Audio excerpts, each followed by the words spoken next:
travaillé dans la recherche, 5 ans comme maître de conférence.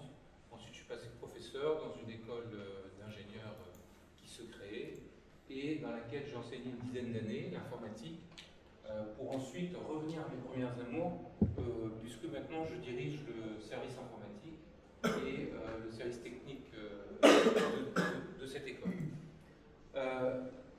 Merci aux organisateurs de m'avoir invité. Je tiens un blog personnel sur où j'explique, où je parle un peu de mon activité d'expert judiciaire, je parle aussi d'autres choses. Mais là, je suis ici devant vous pour vous parler de cette activité. Alors, je vais vous faire une présentation en 3 parties. Je vais rapidement vous présenter ce qu'est l'activité d'expert judiciaire. Alors, en informatique, je le mettais dans le titre, puisque il y a beaucoup de types d'experts judiciaires. Moi, je vais parler de ce que je connais. Ensuite, le cœur de la présentation sera autour des défis de l'expert judiciaire. Là aussi, j'anticipe, puisque je vais vous parler des défis que j'ai rencontrés. Pas prétendre être exhaustif sur l'ensemble des défis que peuvent rencontrer les experts judiciaires. Et n'y voyez pas non plus dans ma sélection d'ordre, puisque je vais plutôt vous parler de ce qui m'a marqué dans mon activité d'expert judiciaire. Ensuite, une conclusion, un peu de bibliographie et la réponse aux questions. Alors, première partie, qu'est-ce qu'un expert judiciaire? Le petit truc où je me rends compte qu'il y a pas mal d'incompréhension, c'est qu'en fait, ça n'est pas une profession. Alors, je ne vais pas définir par une négation, mais comme je sais que souvent le public me dit oui, bon, donc c'est votre métier, en fait, pas du tout. Pour être expert judiciaire, il faut impérativement avoir un métier. Et en fait, c'est de ce métier et des connaissances que vous avez en pratiquant ce métier, ce sont ces connaissances qui vont intéresser la justice et qui vont faire que vous allez devenir expert judiciaire. Donc ça n'est pas une profession, c'est une activité parallèle à un métier. Une petite remarque sur le mot expert. C'est un mot un peu trompeur, on peut l'utiliser dans beaucoup de cas. Vous êtes tous des experts, beaucoup en matière de sécurité informatique, certains sont enseignants, donc vous êtes experts en pédagogie, vous avez plein de gens qui, du fait de leur activité, développent une expertise. D'ailleurs, ça peut être aussi une expertise que vous développez de par votre vie privée. Vous pouvez être un bon jardinier à un niveau extrêmement important. Donc le mot expert est un mot un peu générique. Quand on parle d'expert judiciaire, on parle en fait d'une personne qui intéresse les magistrats. Alors, la présentation classique est la suivante.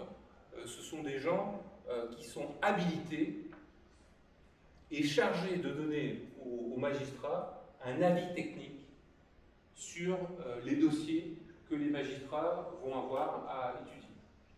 Le magistrat, lui, est un expert du droit, mais a besoin de s'appuyer sur les connaissances d'un certain nombre de personnes dans les dossiers qu'il a à gérer.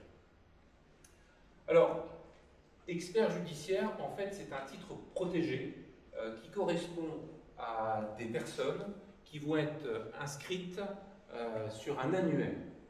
Alors, c'est exactement de cette manière-là que ça va se passer. Les magistrats vont avoir dans un dossier besoin de connaissances particulières, un dossier informatique, un dossier dans lequel l'informatique intervient, que ce soit un dossier pénal, un dossier commercial, je vais y venir tout à l'heure. Le magistrat a besoin de répondre à un certain nombre de questions. Il va poser ces questions à une personne compétente, censément compétente, cette personne, il va la trouver dans un annuaire établi par les cours d'appel. Cet annuaire, les gens qui sont inscrits dans cet annuaire, ce sont des personnes qu'on appelle des experts judiciaires. Alors, c'est un annuaire public, hein, donc tout le monde peut consulter cet annuaire pour savoir qui est expert judiciaire. Un petit mot rapide sur la procédure pour devenir expert judiciaire. C'est une procédure assez simple à mettre en œuvre, puisqu'il vous suffit de déposer un dossier avant le 1er mars de chaque année auprès du procureur de la République, qui va instruire l'analyse de votre dossier. Alors, dans le dossier, vous mettez, c'est un gros CV, hein, vous mettez votre parcours professionnel, votre formation, vos compétences, tout ce qui peut éclairer vos compétences.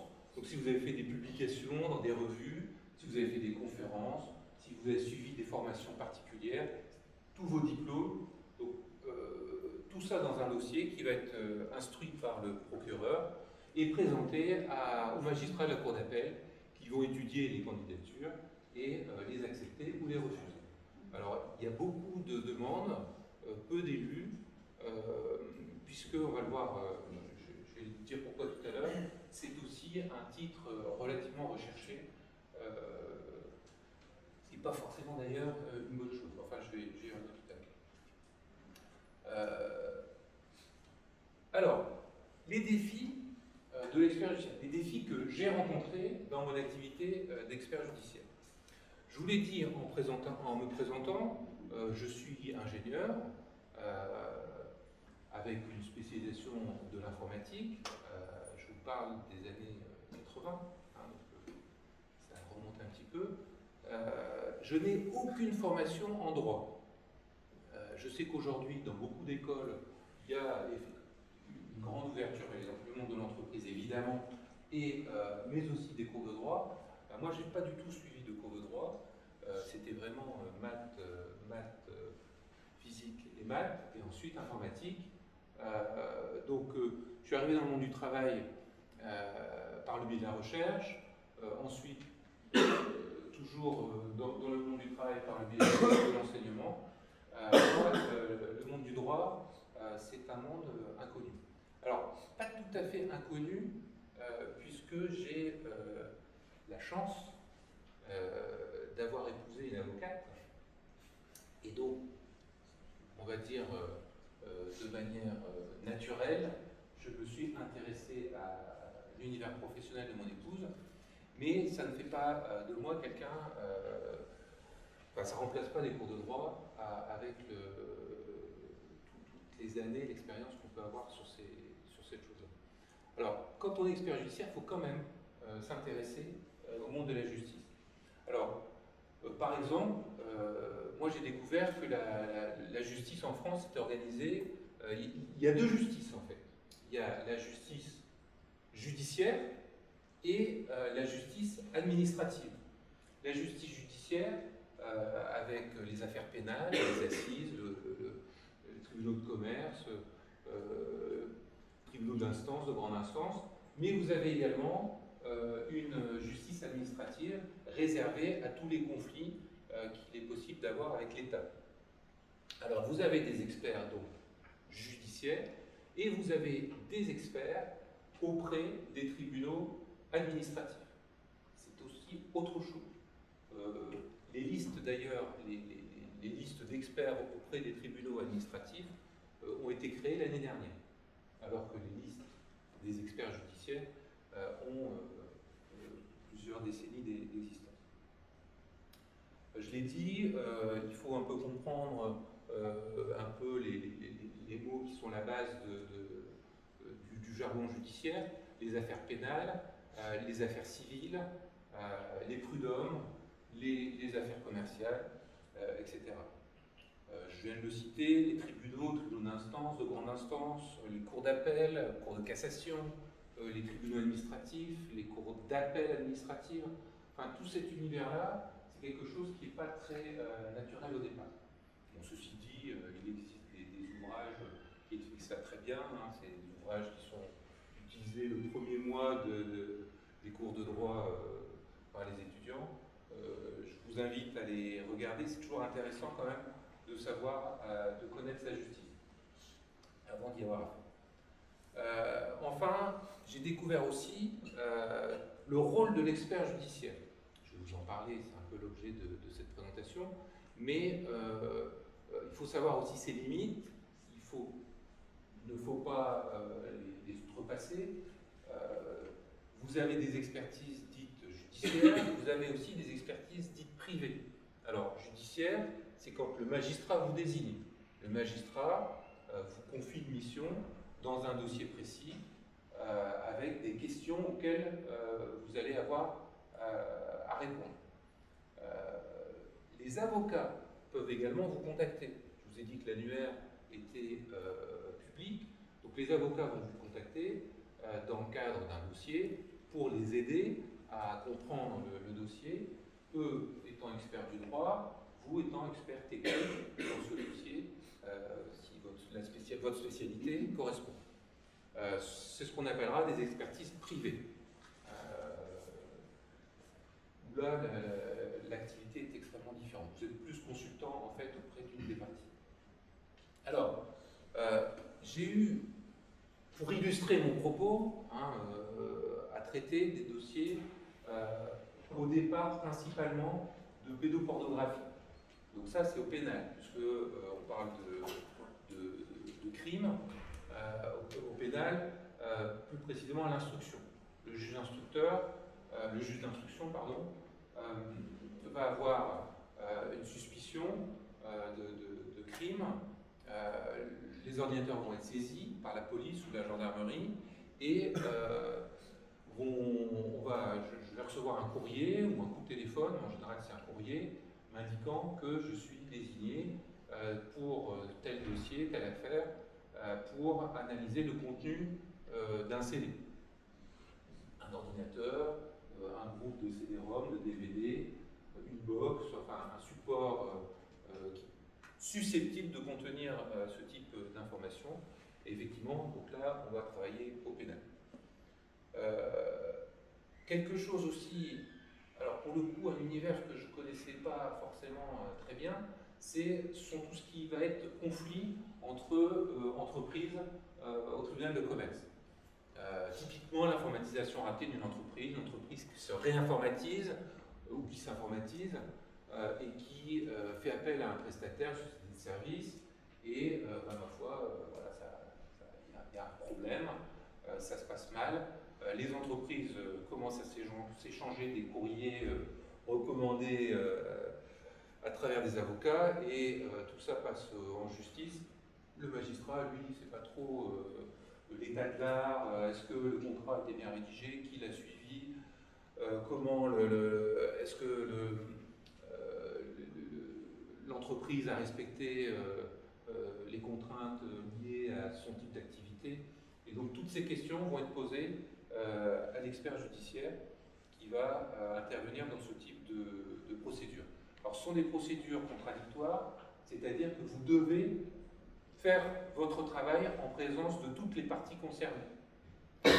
Ça demande de connaître les procédures, la convocation des parties à la première réunion, vérifier que les parties sont bien présentes et travailler avec elles. Enfin, il y a tout un formalisme qu'il est important de suivre pour ne pas voir votre propre responsabilité mise en cause.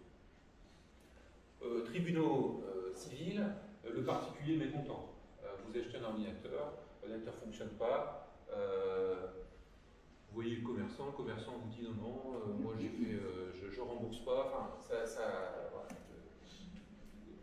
Le particulier va au tribunal d'instance pour si les montants sont plutôt faibles, et vous pouvez être désigné pour trancher ce type de litige. J'en ai parlé tout à l'heure, tout ce qui est litige contre l'État, où là effectivement ça va plutôt être sur les tribunaux administratifs, avec des procédures différentes des procédures judiciaires. Et puis, la partie plus consultant, où le fait d'apparaître dans la liste dans l'annuaire de la Cour d'appel fait que les parties vous contactent pour les aider, les assister dans un procès. Évidemment, vous ne pourrez pas être désigné comme expert judiciaire dans ce dossier, puisque vous êtes l'expert d'une des parties. Ça aussi, il y a des règles à suivre et des procédures à éviter, des règles déontologiques. Tout ça s'illustre par une phrase qui est le serment prêté par l'expert judiciaire au moment de sa nomination. Donc, je vous laisse le découvrir. Les mots-clés, concours à la justice, accomplir sa mission, faire son rapport et donner son avis en son honneur et en sa conscience. C'est ça le plus important. Les problèmes rencontrés. Alors, les différents problèmes qu'on peut avoir quand on est expert judiciaire, c'est que moi, en fait, je me considère plutôt comme un spécialiste de l'informatique, mais l'informatique, c'est un vaste domaine. Donc, je suis en fait un généraliste de l'informatique. Je peux intervenir dans absolument tous les dossiers où il y a de l'informatique. Et en face de moi, alors ça peut être un dossier, par exemple, en sécurité informatique. Or, je ne suis pas du tout un spécialiste de la sécurité informatique. Loin de là. C'est un domaine qui m'intéresse comme généraliste, mais pas du tout. Je n'ai pas les compétences, je n'ai pas vos compétences. Et pour autant, je peux être désigné dans un dossier où il y aura un problème pointu de sécurité informatique. Donc c'est une difficulté, déjà, à faire comprendre aux parties qu'on n'est pas nécessairement une personne pointue, tout simplement parce qu'il n'est pas possible, au niveau de l'organisation de la justice, d'avoir un spécialiste garanti dans tous les dossiers de l'informatique. C'est exactement comme en médecine. Vous avez une multitude de médecins généralistes et ensuite quelques spécialistes dans des lieux bien précis. Alors, ça c'est le gimmick habituel. Je ne suis pas juge, je ne suis pas un justicier. Donc quand j'interviens dans un dossier, j'ai un comportement plutôt neutre, mesuré, qu'il faut conserver tout au long de la procédure pour essayer d'avoir une méthode scientifique pour aborder le problème de la manière la plus sereine possible. J'y reviendrai, c'est pas toujours facile de rester serein, et c'est le rôle de l'expert judiciaire d'amener cette sérénité. Alors, le défaut, c'est le côté expertise privée, ou aussi le fait que pour un certain nombre de personnes, c'est une apothéose de carrière que d'être reconnu par ses compétences, par la cour d'appel de sa résidence, de son lieu de résidence, et donc qui ont plus envie d'ajouter une ligne à leur CV en mettant en avant le fait qu'ils sont experts judiciaires, plutôt que de contribuer au bon fonctionnement de la justice. Alors ce ne sont pas forcément des gens qui sont incompétents, souvent d'ailleurs des gens compétents, mais c'est un petit peu ce côté-là que je trouve parfois désagréable, alors que le but c'est de mettre ces compétences au service de la justice. Les missions mal rédigées, donc ça c'est, je vais vous donner un exemple très clair, très simple. Un magistrat me demande, donc par écrit, de rechercher la présence éventuelle d'images pédopornographiques sur un CD qui va m'être amené, etc. Et d'imprimer toutes les images découvertes sur le CD. Alors, c'est très clair, c'est très simple, sauf que en matière pénale, il faut suivre strictement la mission qu'on vous demande. Donc, si je dois imprimer toutes les images, je dois les imprimer et toutes. Vous savez que, enfin, en tout cas, j'en parle assez souvent sur mon blog, il m'est arrivé d'avoir dans un dossier 100 000 images pédopornographiques, sans compter les films. Alors les films, pour les imprimer, c'est déjà pas facile. Il faut extraire des images. Enfin bon, donc là, j'ai dû contacter le magistrat, lui demander de si vraiment il voulait que j'imprime l'ensemble de ce que je trouvais, ou si il acceptait, mais il fallait qu'il me le mette par écrit, que je lui fournisse un DVD, ou en tout cas le support approprié, avec toutes les images, et que je n'imprime que quelques morceaux choisis, si je puis dire. La déclaration d'impôt, alors ça c'est intéressant parce que quand vous êtes expert judiciaire, je vous l'ai dit, c'est une activité annexe, c'est une activité parallèle. Eh bien, ça c'est quelque chose que l'administration française, les administrations françaises, les différents services de l'État n'ont pas bien compris. Donc en fait, comme vous recevez des honoraires, alors parfois vous êtes considéré comme géré par l'État, ça c'est la théorie, mais dans la pratique ça ne fonctionne pas vraiment. Ou alors on vous considère comme un professionnel, certains organismes en particulier, tout ce qui est URSSAF, etc., viennent vous... Enfin, bon, c'est ceux qui ont des problèmes, des phobies administratives, il ne faut pas faire expert judiciaire. Le paiement des expertises, alors pour ceux qui sont consultants ou qui travaillent dans les entreprises, vous savez que la règle c'est on paye à 30 jours ou 60 jours. Le paiement des expertises, vous serez remboursé à 300 ou 600 jours. Hein, donc c'est plutôt 1 an ou 2 ans après. Donc quand il s'agit de vous faire rembourser vos billets de train, c'est pas très grave. Quand vous avez dû louer les services d'une salle blanche et que vous avez dû avancer 10 ou 15 000 euros, là écoutez, c'est beaucoup plus gênant, parce que moi je suis un particulier, hein, je ne suis pas une fondation, je ne suis pas un chef d'entreprise, je suis un salarié, et ça peut jouer des tours, surtout si vous engagez sur des dossiers assez lourds. Alors, défi numéro 2, assez évident, maîtriser l'inforensique. L'inforensique, c'est, on dit aussi en français, parce qu'inforensique c'est un mot forgé pour ressembler au mot anglais computer forensic, c'est plutôt informatique légale, hein, qui est d'ailleurs plutôt là pour le coup collé sur le concept de médecine légale. Donc ce sont les sciences, c'est la preuve, la science de la preuve numérique. Donc quand on me demande si telle personne s'est connectée ou telle personne a fait telle action, ou si vous avez la présence de tel fichier sur tel ou tel matériel, c'est toutes les techniques et protocoles liés à la constitution de cette preuve informatique, preuve numérique. Alors, je vais vous donner quelques exemples d'outils. Je vais les passer rapidement puisque je pense que la plupart d'entre vous, vous les connaissez. The SlutKit, qui est un outil open source que j'utilise principalement, avec son interface graphique Autopsy, et qui permet effectivement, après la prise d'image des disques durs ou des différents supports au format numérique, d'en faire l'analyse intégrale. Donc ça reconnaît tous les formats de fichiers, les file systems, etc. Enfin presque tous, beaucoup, et ça permet effectivement d'aller gratter sur une copie numérique d'ailleurs, plutôt que sur l'original, le plus d'informations possible, sachant qu'il y a quand même beaucoup d'informations effacées qui sont toujours là, vous le savez, et donc c'est un petit peu là-dessus à ça qu'on va s'intéresser. Vous avez l'équivalent commercial, plus puissant dans la mesure où il est plus facile d'emploi, puisque c'est à la portée de tous les utilisateurs, il faut juste débourser 3 000 euros.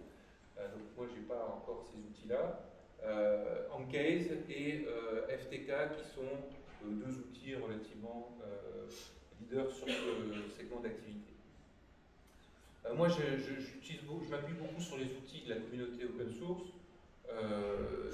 J'aime bien mettre en avant cette distribution Deft Linux qui permet effectivement de faire des copies assez facilement, surtout quand vous êtes en assistance huissier de justice, où vous débarquez dans une entreprise ou chez un particulier et on vous demande de faire des copies. Donc vous arrivez dans un environnement que vous ne connaissez pas, hein, vous ne savez pas s'il y a 3 disques de 200 gigas ou s'il y a 10 disques de 4 Tera, et il faut faire des copies évidemment non intrusives. Donc ce type de distribution vous permet de booter sans connaître les mots de passe des gens, si tant est que vous puissiez évidemment booter sur le CD. Kali Linux, où là c'est plus un outil de pentester Donc là, on parle plutôt des outils pour aller voir un petit peu ce qui peut se passer sur le réseau, sur les réseaux filaires ou hertziens, enfin, Wi-Fi, etc. Un outil, comme c'est pas mon métier de faire du pentest, c'est un outil que j'apprends à découvrir au fur et à mesure. Bien sûr, tout ce qui est outils pour craquer les mots de passe, donc ça c'est plutôt un vieil outil. J'en profite au passage pour expliquer que à chaque fois que j'ai un besoin, le temps judiciaire étant ce qu'il est, je me renseigne sur l'état de l'art. Aujourd'hui, je sais craquer du Windows XP, du Windows 7, du Windows 8. On ne m'a pas encore nommé pour craquer un Windows 10. Bon, le jour où j'aurai besoin, dans une mission, de faire ce genre de choses, j'irai voir sur les réseaux appropriés, publics, si ces outils sont disponibles. Oui. C'est pareil. C'est pareil. Voilà, bon, donc, ok. Mais bon, c'est important de comprendre que c'est... moi, j'utilise les outils mis au point par les spécialistes. Mimikatz. Alors, j'ai assisté au STIC à une conférence de Gentil Kiwi qui m'a absolument affolé parce qu'en tant que DSI, donc en tant que responsable informatique, je me suis rendu compte en fait que n'importe quel poste de travail allumé, avec ce type d'outils, vous avez accès à quasiment toute l'infrastructure informatique. Alors, en tant que professionnel, moi, ça ne m'a pas inquiété, surtout dans une école d'ingénieur où il y a quand même pas mal de monde en fait qui cherche un peu les failles du système. Mais par contre, en tant qu'expert judiciaire, ce sont des outils absolument extraordinaires pour rentrer dans les lieux où on n'est pas forcément invité. LabVIEW, un petit outil qui commence à dater, mais qui permet de virtualiser une image faite, une image numérique d'un disque dur. Vous pouvez l'analyser, mais en la bootant en fait dans une image virtuelle. Je n'avais pas pensé tout de suite à faire ce genre de choses. Moi, j'analysais avec The Slutkit les CD, mais c'est bien aussi de démarrer la machine du suspect parce que on voit des choses. Enfin, le côté visuel peut être intéressant, l'image de fond d'écran, on voit des choses auxquelles on ne pense pas forcément quand on est une analyse juste à travers ces outils. C'est intéressant, surtout que LabVIEW utilise les bonnes propriétés des images numériques, ne modifie pas votre image d'origine et pour autant arrive à la faire vivre. Un outil fantastique, j'ai eu la chance d'ailleurs de rencontrer le créateur qui est français, Photorec et Test Disque que je vous recommande évidemment si vous avez perdu des données sur des petites cartes SD d'appareils photo, c'est parfaitement pratique. Alors, je suis confronté absolument à tous les domaines matériels. Les DVD, donc qu'est-ce qui est inscrit dans les métadonnées des DVD pour savoir quand est-ce qu'ils ont été gravés, comment, par qui, est-ce qu'ils ont été gravés en plusieurs fois, est-ce que ça a été modifié, est-ce qu'il y a des données qui ont été effacées. Vous savez que sur un DVD, on peut effacer des informations, évidemment elles ne seront pas effacées, mais elles n'apparaîtront plus à la simple lecture du DVD. Donc il faut un peu connaître les structures de ces différents formats. Je vous passe bien sûr les différentes bandes, disques durs, etc. Donc les supports, les formats, donc SATA, SSD, alors je dis format au sens général, tout ce qui est hybride.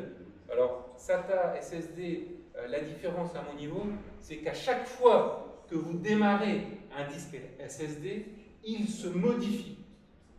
Les processus qui permettent de garantir le fonctionnement et le stockage d'informations font qu'il y a des mouvements de données sur le disque, ce qui veut dire qu'en termes de preuve, chaque démarrage modifie le scellé, qui effectivement est en soi un problème. Mais bon, il faut le savoir et il faut l'expliquer aux magistrats parce que vous serez attaqué sur ce genre de choses. Donc SSI, sa déclinaison SCSI, pardon, et sa déclinaison moderne qui est SAS, etc. Bon, tous les formats, je ne vous ai pas cité les plus anciens, mais c'est vrai que des fois, vous avez affaire à des systèmes assez particuliers. Et bien sûr, j'en ai parlé tout à l'heure, tout ce qui est système de fichiers, hein, j'en cite quelques-uns les plus fréquents, mais il y a énormément de systèmes de stockage de données, tous différents. Alors là, c'est plus pour les analyses à chaud, hein, quand vous avez à intervenir sur du matériel qui est allumé, de connaître un petit peu les différents types de mémoire et d'utiliser les bons outils. Alors, je suis assez peu expert sur ce domaine-là. Moi, je suis justement pas. Je refuse les missions où je dois intervenir à chaud sur du matériel allumé. Je ne suis pas équipé pour ça. Je ne sais pas figer la mémoire vive pour pouvoir l'exploiter ensuite. Et quand on arrive avec des outils d'analyse de ce type-là, c'est un peu intrusif, sauf que, évidemment, vous le savez, en mémoire vive, tous les mots de passe sont stockés. En tout cas, toutes les informations intéressantes sont stockées en général en clair. Alors, défi numéro 3, je ne pouvais pas ne pas en parler face à une assemblée intéressée par la sécurité informatique. C'est un défi pour moi, je vous l'ai dit, n'étant pas un spécialiste du domaine. Alors, je vais l'illustrer de manière très simple. Quels sont les obstacles que j'ai pu rencontrer, hein, parce que moi je vous parle de ce que j'ai déjà vécu, j'en aurai certainement d'autres. On me pose souvent la question, est-ce que les suspects, les propriétaires des scellés, qui sont des personnes a priori innocentes, est-ce qu'elles ont facilement envie de donner leurs clés? Alors, ça dépend. En général, alors moi, j'interviens pas en frontline, hein. Je suis derrière, hein, loin derrière. C'est assez particulier, on va dire, hein, tout ce qui est perquisition. Hein, c'est pas quelque chose que j'apprécie, hein, moi, en tant que personne. C'est assez dur à vivre. En tout cas, effectivement, j'ai jamais vraiment rencontré de difficultés sur ces choses-là. Et quand les gens ne donnaient pas leurs clés, ou quand finalement, dans la procédure, parce que quand on m'amène le scellé chez moi, je suis assez loin de la procédure. Donc si on ne me donne pas les mots de passe, ben, je l'ai dit tout à l'heure, il y a suffisamment d'outils pour pouvoir les récupérer. Et en général, quand vraiment c'est compliqué, on peut contourner, je vais en parler là rapidement. Voilà, on peut contourner déjà avec ces outils. D'aider tout simplement permet de faire la copie du disque. Si vous avez un login sur un mot de passe sur le BIOS ou tout ça, vous ouvrez la machine, vous enlevez le disque, vous en faites une copie, et là vous accédez à tout. À tout sauf quand c'est chiffré. Hein, alors quand c'est chiffré, on fait de la cryptologie. Hein, ça c'est un mot qui existe, j'ai droit. C'est la science du chiffrement et du déchiffrement. Donc j'ai été confronté à TrueCrypt. Moi j'utilise en tant que particulier, j'utilise Ghostcrypt, hein, parce que c'est russe, donc sympa. Et VeraCrypt qui est le fork, je crois, de TrueCrypt. Donc ça c'est un chiffrement très fort, impossible à casser. Impossible sauf si vous arrivez à deviner les clés. Et les clés, ma foi, les 2 fois où j'ai été confronté à ces containers chiffrés, les clés, je les ai obtenues en regardant la messagerie et en me disant que la plupart du temps, les mots de passe, finalement, sont toujours un peu les mêmes. Soit vous devinez le mode de fabrication du mot de passe, soit en fait, il n'y a qu'un mot de passe, et il est toujours le même. Et donc forcément, à un moment, il est utilisé sur un site web qui est mal protégé et qui, enfin vous les connaissez, qui vous envoie gentiment en clair par mail. Voilà, vous venez de créer un compte, le login c'est ça, le mot de passe c'est ça. Et ces mails, ma foi, moi j'y accède en clair sur un support, pas forcément le disque dur, s'il est bien chiffré, j'y accéderai pas, mais sur les messageries, par la force du juge d'instruction qui nous ouvre les portes des fournisseurs d'accès Internet. J'ai un autre exemple sur lequel je vais passer assez vite. macOS, un disque qui était entièrement chiffré, sur lequel on me demandait de prouver l'existence d'un fichier qui portait un certain nom. Bon, le disque était entièrement chiffré, j'avais absolument pas le mot de passe. Et en fait, j'ai quand même lancé une recherche sur le disque chiffré, une recherche d'une chaîne de caractères.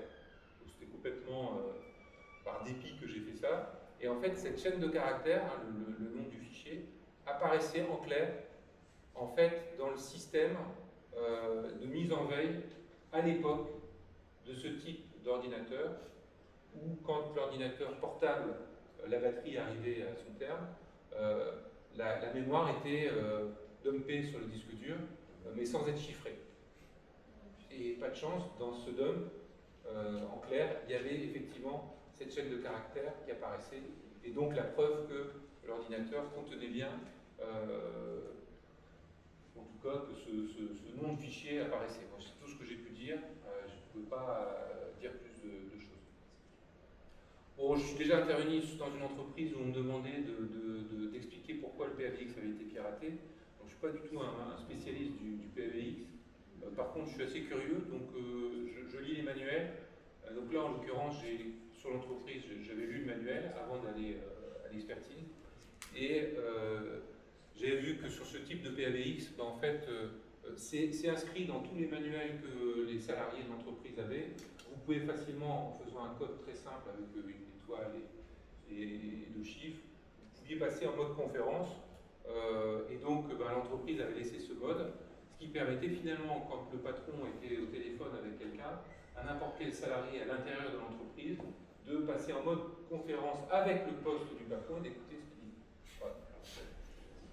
Rien de piraté, c'était simplement l'usage détourné d'une fonctionnalité. Hein, c'est pas un bug, c'est un feature. Alors, ce type de dossier, pour moi, qui suis passionné par cet univers judiciaire, ça c'est quelque chose, moi c'est un peu le Graal. C'est-à-dire qu'une personne, hein, qu'un simple citoyen, qu'un simple informaticien puisse être désigné par un magistrat et avec comme mission de rentrer dans une salle de marché, hein, donc avec des ordinateurs absolument partout, que vous ne pouvez absolument pas arrêter, qui fonctionne comme une ruche, vous devez rentrer dans cette salle et remplir votre mission, à savoir regarder les procédures, les logiciels, le fonctionnement, sachant que c'est du matériel spécifique, ce sont des OS spécifiques, ce sont des logiciels spécifiques. Ça, c'est quelque chose d'absolument extraordinaire. J'aurais refusé ce type de dossier parce que c'est absolument pas dans mes compétences. Défi numéro 4, restez dans les temps, restez dans la course. Alors, ça, je vous l'ai dit, 52 ans, je suis un des rares cheveux blancs de la salle. L'informatique, c'est un métier qui bouge en permanence. Les technos bougent en permanence. Enfin, tout ça, c'est évident. Mais effectivement, autant c'est utilisé, on va dire, par le côté clair de la force, autant ça va être aussi détourné par le côté obscur. Et du coup, il faut quand même rester vigilant. Mais finalement, c'est aussi le métier de l'informaticien que de rester dans la course. Alors, à mon niveau, je maintiens pas mal de veille technique sur les antivirus. Parce que quand on me demande si un ordinateur a servi pour faire tel délit ou tel crime, pédopornographie par exemple, encore faut-il que ce soit l'utilisateur qui ait téléchargé ces images. Parce que moi, je vais pouvoir prouver la présence de ces images, je ne pourrai pas dire combien de temps elles ont été regardées, je ne pourrai pas dire si elles ont été... la personne a téléchargé, elle a vu que c'était ce type d'image, elle l'efface instantanément, elle pensait télécharger illégalement un DVD de tel ou tel film, puis en fait c'est un film pornographique ou pédopornographique. Donc moi je ne peux pas dire. D'ailleurs il faut que je l'écrive, ça, il faut que je l'explique aussi. Mais c'est encore plus grave quand la personne n'a strictement rien fait et que c'est en fait un logiciel inconnu, installés par des biais inconnus par l'utilisateur qui ont perturbé le fonctionnement de sa machine. Donc une veille là-dessus. J'ai parlé du chiffrement, de la stéganographie. J'ai déjà eu aussi un dossier où, vous connaissez, hein, l'information des LICAT était stockée dans les images. Comment est-ce que je l'ai su? Tout simplement parce que une des premières choses à faire quand on a un ordinateur, c'est déjà de faire la liste de tous les logiciels qui sont installés dessus.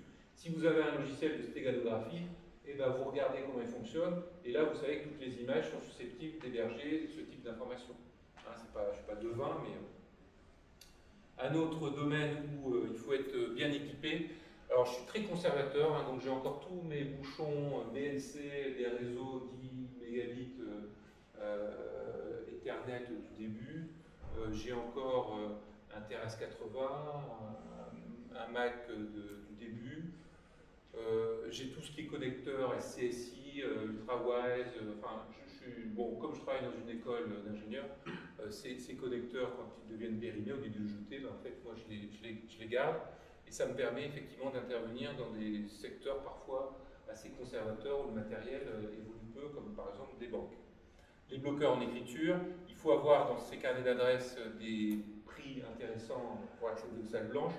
Quand on vous amène un scellé, je le citais là, comme anecdote il n'y a pas longtemps sur mon blog, l'ordinateur portable, on me l'a amené, il fallait l'expertiser tout de suite, absolument tout de suite, dans l'heure. Alors j'ai dit à l'officier de police judiciaire, je dis mais pourquoi d'habitude vous me dites j'ai 3 ou 4 mois, non mais là il faudrait que vous soyez chez vous tout de suite, je vous l'amène. Bon, j'accepte, donc je prends une demi-journée de congé et l'officier de police judiciaire m'amène, je le vois arriver avec une caisse plastique remplie d'eau et l'ordinateur à l'intérieur, dans l'eau. Et il me dit voilà, c'est un ordinateur qu'on a récupéré dans le fleuve, pas loin de là où j'habite, et la procédure c'est de le laisser dans l'eau, mais parce que si on l'enlève, il va rouiller, et s'il rouille, on ne pourra plus l'analyser. Mais en même temps, en le laissant dans l'eau, il ne roule pas, mais il faut l'analyser rapidement, parce que forcément, ce n'est pas bon pour lui. Bon. Ça a été la première fois, effectivement, j'ai dû avoir affaire à une salle blanche, et c'est assez onéreux. Il faut rester, dans le coup, au niveau juridique. Alors là, j'ai la chance, je vous l'ai dit tout à l'heure, d'avoir une épouse avocate, hein, donc c'est tout le mal que je vous souhaite. Aux femmes aussi, d'ailleurs. Et puis rester un peu au courant de la jurisprudence. Vous savez qu'il y a pas mal de choses qui se passent en la matière en ce moment. J'y reviendrai tout à l'heure. Mais en tout cas, être au courant aussi de ce qu'on a le droit de faire. Quand on est DSI, quand on est administrateur informatique, quand on est informaticien dans une entreprise, c'est bien de savoir ce qu'on a le droit de faire et de ne pas faire. Hein. Donc je vous invite tous à consulter un petit peu la jurisprudence. Ça se lit assez bien sur les blogs. Il y a beaucoup de sites qui expliquent ça correctement ou simplement, et ça permet, et ça bouge aussi. Hein. Donc, qu'est-ce qu'on doit conserver comme log, qu'est-ce qu'on peut regarder, qu'est-ce qu'on doit déclarer, ça c'est un peu lointain, mais quand on est concerné directement, c'est un peu plus intéressant. Bon, je l'ai dit, tout l'état de l'art, on me demande de donner l'état de l'art. Le magistrat me dit, est-ce que l'informatisation faite par ce prestataire correspond à l'état de l'art d'aujourd'hui? Encore faut-il le connaître, savoir comment se déploie un ERP, savoir quelles méthodes existent, sont enseignées dans les écoles et appliquées dans les entreprises pour informatiser les sociétés. C'est un exemple. Défi numéro 5, se maîtriser. Alors, se maîtriser, pourquoi? Là, c'est très personnel, mais c'est vraiment moi ce que j'ai vécu. En particulier, j'ai été nommé expert judiciaire à 35 ans. C'est assez jeune, hein, c'est une activité, en général, les personnes sont plutôt, maintenant, ça fait que je commence à rentrer dans la zone, donc plutôt plus de 50 ans, ou voire plus. À 35 ans, j'avais 2 enfants, j'en ai 3 maintenant, donc forcément, quand on n'a pas l'habitude et qu'on vous demande de regarder toutes les images d'un disque dur, en particulier en matière pédopornographique, c'est assez dur. Alors, je suis assez sensible à ça, je suis obligé de le dire. J'ai ouvert mon blog aussi pour ça. On m'a assez critiqué d'ailleurs pour ça. Mais voilà, moi c'était une manière d'évacuer ça. C'est pas toujours facile d'en parler même à son épouse, c'est pas toujours facile d'en parler en famille, au repas du dimanche. Donc moi j'avais besoin d'un exutoire, j'ai ouvert mon blog pour parler tout seul, hein. Je parlais à travers mes écrits, il n'y a personne qui les lisait, c'était pratique. Aujourd'hui, il a pris plus de notoriété parce que moi je pensais que beaucoup d'experts allaient ouvrir des blogs, c'était la belle époque des blogs, puis malheureusement je suis toujours le seul, ou presque le seul, à tenir un blog. Donc finalement ça m'a plus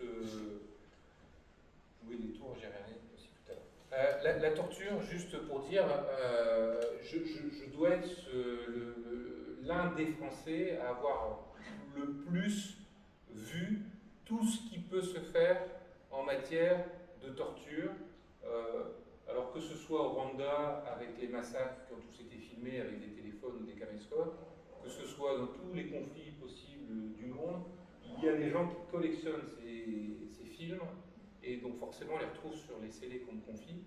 C'est quelque chose d'assez violent quand on n'est pas formé. Il n'y a pas de groupe de parole, il n'y a personne qui s'intéresse à ce que je peux ressentir. Donc là, c'est des choses qu'il faut apprendre. Alors, je l'ai dit tout à l'heure, je suis assez sensible. Je suis toujours malheureux de parler de ça parce qu'il y a des gens qui font des métiers absolument extraordinaires et qui sont confrontés à ça, à la détresse humaine, que ce soit les médecins urgentistes, le SAMU, les pompiers. Donc moi, finalement, je suis qu'un petit joueur, mais je pensais, en étant informaticien, être assez tranquille derrière mon ordinateur. Finalement, le monde revient rapidement à moi. Il faut savoir maîtriser ses opinions. Moi, je suis un citoyen, comme tout le monde, j'ai droit à la liberté d'expression. J'ai mon opinion assez critique sur la Adobe, Snowden, etc. Je suis un militant. Pour autant, c'est absolument pas ce qu'on me demande et il faut complètement maîtriser cet aspect-là quand on vous demande un avis technique, froid, scientifique dans un dossier. C'est pas le moment de pousser ses pions. Ça, c'est quelque chose qu'il faut bien maîtriser, sinon on n'est pas crédible, on ne reste pas expert longtemps. Ça m'a appris beaucoup dans la gestion des réunions de crise.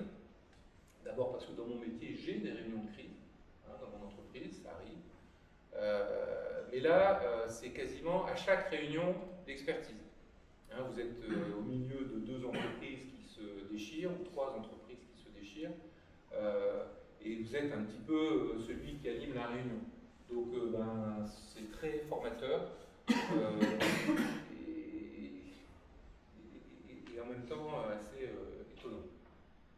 En particulier quand les parties viennent vous titiller avec des dires agressifs, des remarques qui peuvent être pertinentes, mais qui sont faites justement pour que vous sortiez de vos goûts. Bon, il faut rester zen. Je ne prends pas de produit particulier, mais voilà, ça fait partie du jeu. La phobie administrative, j'en ai parlé. Ne pas juger, donner un avis objectif, j'en ai parlé également. Maîtriser sa parole, là, on va plutôt être sur ce type d'information. Le secret de l'instruction, je tiens un blog, mais je ne donne pas d'informations sur une affaire en cours ou des choses de ce type-là. C'est évident. Les blogs de médecins, les blogs de magistrats sont tenus à ces choses-là. Attention, je ne suis pas fonctionnaire, hein, donc je n'ai pas de devoir de réserve. Hein, il y a beaucoup de gens qui confondent tout ça parce que forcément, les magistrats étant fonctionnaires ont un devoir de réserve. Moi, je n'ai pas de devoir de réserve. Pour autant, je suis tenu au secret d'instruction strict. Des données confidentielles, mais ça finalement, on est tous des professionnels, donc on a tous habitude de ces choses-là. Je n'ai pas de publicité particulière à faire. C'est aussi la raison pour laquelle j'ai choisi un pseudo sur Internet, même si, vous le savez, ce n'est pas très difficile de retrouver mon nom. Hein, je suis bien placé pour savoir qu'on ne se cache pas facilement sur Internet. Maîtriser sa parole, c'est aussi faire les frais de la liberté d'expression. Je l'ai dit tout à l'heure, je suis passé au tribunal parce qu'un confrère m'a attaqué sur le fait que j'avais ouvert un blog. Donc finalement, j'ai vu aussi puisque j'ai été mis en examen, c'est un grand mot, mais bon, je suis passé en audition auprès d'un conseiller de la cour d'appel. C'est très impressionnant. À ce moment-là, je peux vous... Enfin, moi, je dis tout, hein, donc effectivement, c'est assez... Mais bon, il faut savoir aussi défendre sa liberté d'expression. Un peu de bibliographie très rapide, c'est écrit en tout petit. Comment ne pas endormir son auditoire en 30 secondes, la communication orale avec diaporama. Hein, ça, je recommande à tous les étudiants, en tout cas à tous mes étudiants. L'expert et l'expertise judiciaire en France, l'informatique de gestion, droit de l'informatique et des réseaux, 2 tomes. Alors ça, c'est 2 tomes, c'est 900 €. Donc, bon, c'est pas forcément facile à acheter quand on est en couple, hein, donc c'est l'argent du ménage, hein, donc j'explique, ma femme est compréhensible, puis je les achète tous les 10 ans. Donc, éléments de droit pour informaticiens, et puis bien sûr, par souci de partage, je produis des livres qui sont gratuits, des PDF qui sont téléchargeables sur mon blog, Zitom, blogspot.com. Une conclusion, la justice est un univers passionnant, c'est réellement passionnant. Je vous invite tous ici à aller assister à un procès. Un procès, alors ça peut être... Alors les cours d'assises, c'est peut-être le plus dur, mais c'est quand même passionnant, c'est hors norme. Vous verrez des gens fantastiques. La justice a très peu de moyens, mais les gens qui travaillent dans cet organisme, dans cette administration, sont des gens dévoués, sont des experts. Vous pouvez aller voir aussi des procès civils, prud'hommes, enfin, etc. Vous verrez vraiment un univers assez différent du quotidien de l'informaticien. Travailler comme expert en informatique, c'est relever un challenge. Je l'ai dit tout à l'heure, l'assistance à l'huissier de justice, vous arrivez dans un lieu, une entreprise par exemple, où on vous demande de copier des supports, mais voilà, dans mon coffre, j'ai absolument tout type de matériel capable, à mon niveau, hein, pour stocker absolument le plus de données possible. Mais je ne connais pas les systèmes d'exploitation que je vais rencontrer, je ne connais pas la sécurité que je vais rencontrer, et pour autant, le magistrat considère que je suis censé être capable d'eux. Alors que vous êtes bien placé, vous, pour savoir que ce n'est pas si facile que ça. J'en ai parlé, le management de réunion de crise, c'est quelque chose de très formateur, surtout quand on est jeune. Ce sont des choses qu'on apprend par l'expérience dans le monde professionnel, mais quand on débute, c'est quelque chose de très intéressant. Ça force à découvrir d'autres aspects de l'informatique que l'informatique pure et dure, la technique. Moi, j'étais chercheur en intelligence artificielle, j'étais pointu dans un domaine très particulier que sont les réseaux de neurones, et encore les réseaux de neurones récurrents, hein, un type de réseau de neurones. Là, ça permet quand même de sortir de mon univers. Ça force à réfléchir sur ses propres pratiques, puisque j'ai vu dans ma carrière d'expert judiciaire absolument tout ce qu'il ne faut pas faire. Toutes les erreurs, peut-être pas toutes, mais en tout cas un nombre d'erreurs absolument colossales en termes de PRA, de PCA, de serveurs posés dans un couloir avec des traces de serpillière, de machines mal configurées, ouvertes à tous les vents, de contrats signés sur une nappe de restaurant, une nappe en papier, hein, enfin pas le contrat, mais le cahier des charges. Hein, donc c'est absolument fantastique en termes d'apport. C'est aussi pour ça que mon patron accepte que je mène ce type d'activité en parallèle à mon métier, à condition de poser des jours de congé. Enfin, je terminerai par ça. C'est quelque chose à la mode aujourd'hui, mais qui est au fond de chaque expert judiciaire, l'appel du devoir, évidemment, en anglais, Call of Duty. Je vous remercie.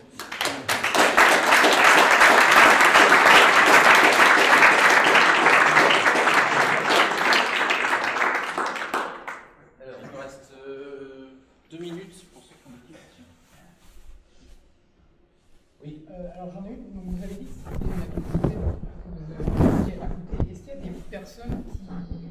C'est leur métier, du coup, ou aux personnes. Enfin, Alors, la grande majorité des experts judiciaires vont être désignés moins de 10 fois par an. Donc, ça ne peut pas être un métier dans ce cas-là. Quelqu'un qui est expert en fumée de cheminée, hein, je dis souvent ça parce que c'est expert en fumisterie, ça m'a toujours fait sourire, ne va pas forcément intervenir très souvent. Par contre, vous avez des catégories d'experts qui sont un peu particuliers. Les traducteurs, par exemple, qui eux ont beaucoup de travail, sont sollicités d'ailleurs à toute heure de la journée et de la nuit, hein, pour intervenir lorsque la personne ne parle pas français.